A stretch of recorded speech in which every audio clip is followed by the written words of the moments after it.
All set. All right, meeting called to order. Today is Tuesday, November 15th. It is now 6:05 PM. Town council meeting is a sewer commission. Mark, will you lead us in prayer?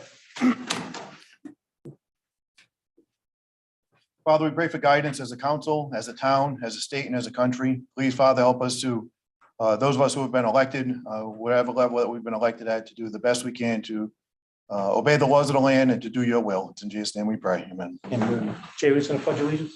Pledge allegiance to the flag of the United States of America and to the republic for which it stands, one nation, under God, indivisible, with liberty and justice for all. Jay just pulled up. On the back window.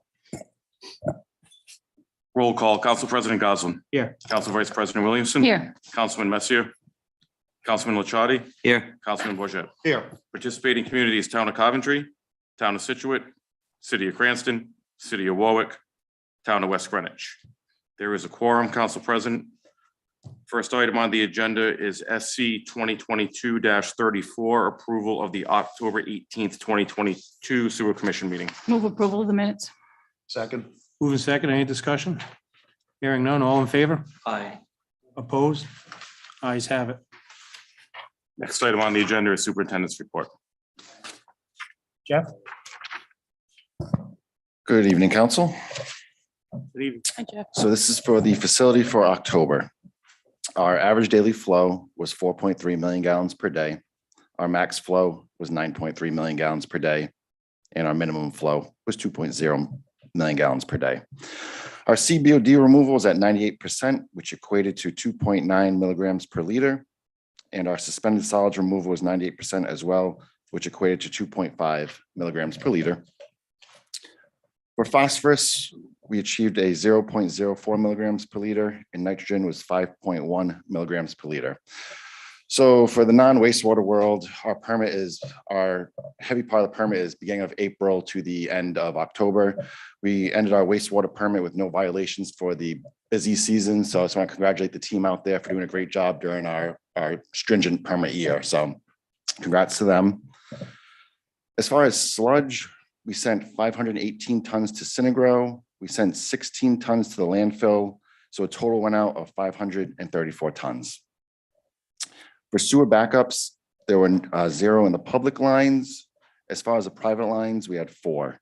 1 on Wakefield Street, 1 on Lenox Ave, 1 on Alden Drive, and 1 on Clyde Street. Odor complaints, there were 10, which Josh will talk about momentarily. And as I was saying earlier, there was no facility violations for the month. One other thing is staffing. We have 2 new hires that passed their wastewater licensing test and their CDL test. So once they get out of their probationary period, they'll be full-time employees. So I'd like to congratulate Stephen Abate and Robert Gomes on achieving their licenses. So congrats to them. You're full staff, right? Yes, as of right now, we are full staffed. That is correct. How long has it been since you've been full staffed?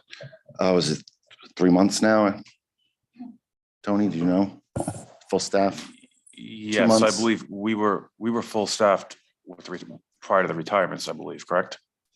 Oh, no, we did lose 3 at the I retirement. mean, up to that point, we had been, Yes, so his first time since we were full staffed when the retirements kicked in July 1st. and then we're down for a For couple some reason, I months. thought you were short staffed before that. So I'd say even better job, short staffed and still not getting any violations. So Yeah.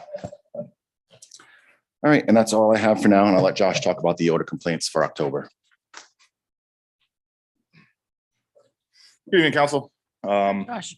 For the month of October, like Jeff said, we had 10 odor complaints, which was down from the 17th month previously. 9 of the odor complaints came from the same address on Fernwood Drive and 1 from Wakefield Street. We continue to be diligent in our investigation on the source of the odors. We're still waiting on the odor control study to be finalized. I can tell you a little more about that. We were able to investigate 5 out of the 10 that came in, and of which none of them we were able to detect any odor only 8 of the odor complaints, or 8 of the odor complaints had wind direction and speed that were not viable for the odor complaint. They were blowing in the opposite direction. 2 of them were possible because they were blowing, the wind was coming from the south, and the rest of them, the wind was coming from the west. So, any questions? You think they're coming from the plant and just blowing, or are they?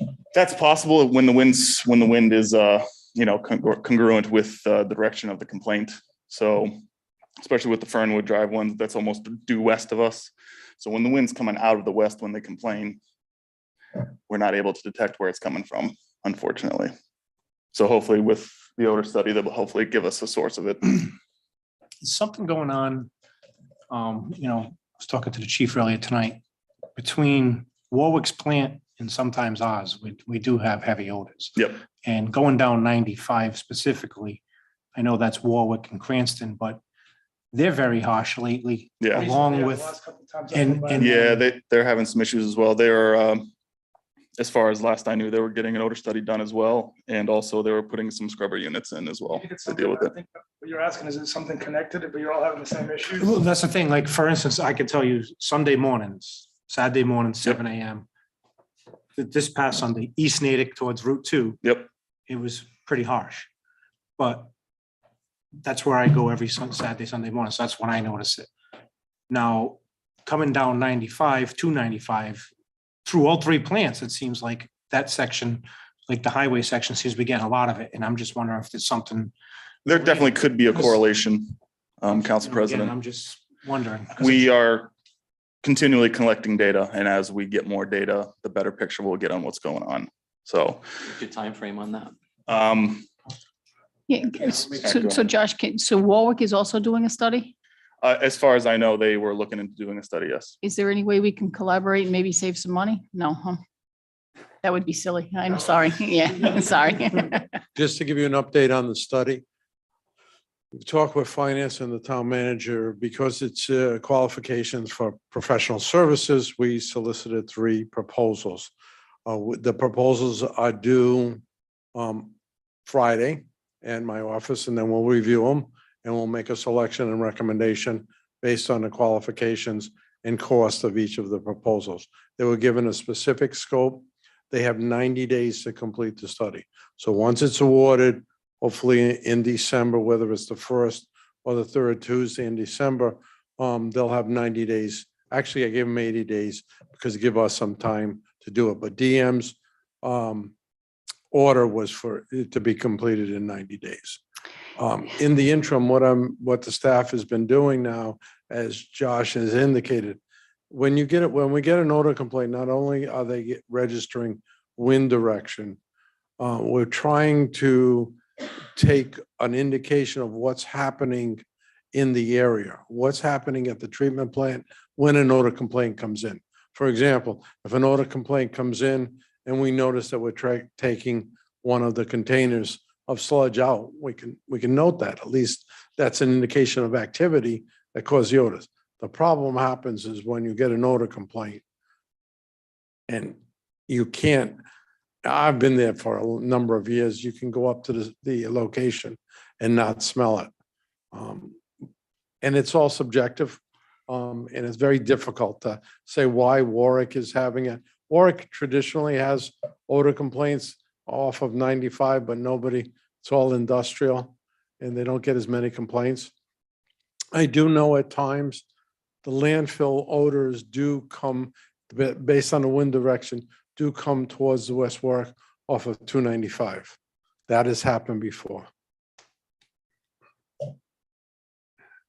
It's very, very So a difficult. couple of things. So we're going to award this bid or this project in December. Yes.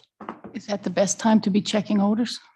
Odors happen all the time. I mean, not the best from neighborhood reporting problems, but we're looking at, the focus is at the treatment plant and the area around the treatment plant, because we're trying to find out, not only are they, I forgot to mention that they also are taking readings on the scrubbers. So each scrubber has a hydrogen sulfide level meter that is recorded. So we take that level and we're putting it down. Hydrogen sulfide may not be the issue. It just may be a general odor, that may be present. You can sit by the tanks and you could smell it sometimes. There's no doubt there's an odor. I mean, Yeah. living on Wakefield Street, there's no doubt as I travel Providence Street and in that area, there is an odor from time to time. There's no doubt about that. It's, pinpointing an exact time. David sees it or smells it at 7 o'clock in the morning. Yeah, and it really is like to look at the activities, especially on weekends, except for this weekend, because I think you were doing more sludge removal because of the conveyors. This past weekend, they were doing Sundays, they were doing some work. But other than that, there's no real activities at the treatment plant on a Sunday. Do we use any perfumes or anything to cover up those odors? They do use atomizers, yes. 6 sprayers that are running pretty much 24 hours a day. Okay. Just a side note, just as a point of levity, Bradford Soaps, when they were really gung-ho back in the early 80s, when odors were really a problem, the treatment plant would borrow their perfumes and go down the neighborhood in a 55-gallon drum and drip it in the neighborhood. Really? That was the worst smell of all. Like a high karate. Oh, covering up it the, was yeah. oil of Olay was the one we used a lot of. Oil yeah. of Olay. Okay. Because they make all the soaps for everybody. Right. And it was very interesting that the atomizers would have all the perfumes in it. It was the That's actually worse than the people odor would itself. call and say, Yeah. "Stop the perfume, Exactly. please." Put some perfume instead of taking a shower. And they used to, the odor blocks that you put in your toilets and, little blocks like that. There's 5-pound blocks that we used to hang in the trees. So believe me, I've gone through it. It is not on odors. This is good, but it's still a problem. I mean, it's a treatment plant, but we want to do the best we can for the neighbors. So are you managing this project when we have a consultant come in? Yeah, I'm going to do the administration of it with Jeff. Okay. The both of us are going to be working on it. I want to regulate it because the proposals that came in, they were all over the place. We got to have it focused and have it focused to meet DM's requirements because we don't want to, they wanted to do all this brainstorming. Look, we know what we're doing. You figure out, tell us independently. I want an independent review. That's why I didn't get involved in the study at all because I've been there, Yeah. Any questions for Jim, Jeff, or Josh? Thank you, gentlemen. Next is, industrial report. Sorry, Jim, tried to save you. Yeah. I didn't have to go on, don't worry about it. Okay, the industrial retreatment for the month of October. Well, we received all of the self-monitoring reports from our significant industrial users, and all of them were in compliance. Famera is now they gave us notice that they're discontinuing their production line. They're looking to bring a new product line in, and they're waiting for approval. So they're going to be basically stopping production. We did meet with Showcase Cinema to repair their force main. The plans that were developed didn't meet the conditions, so they have to go back to the drawing board to look at what repairs need to be done. With regards to food services, we inspected 5 in the town of West Warwick, and all were in compliance.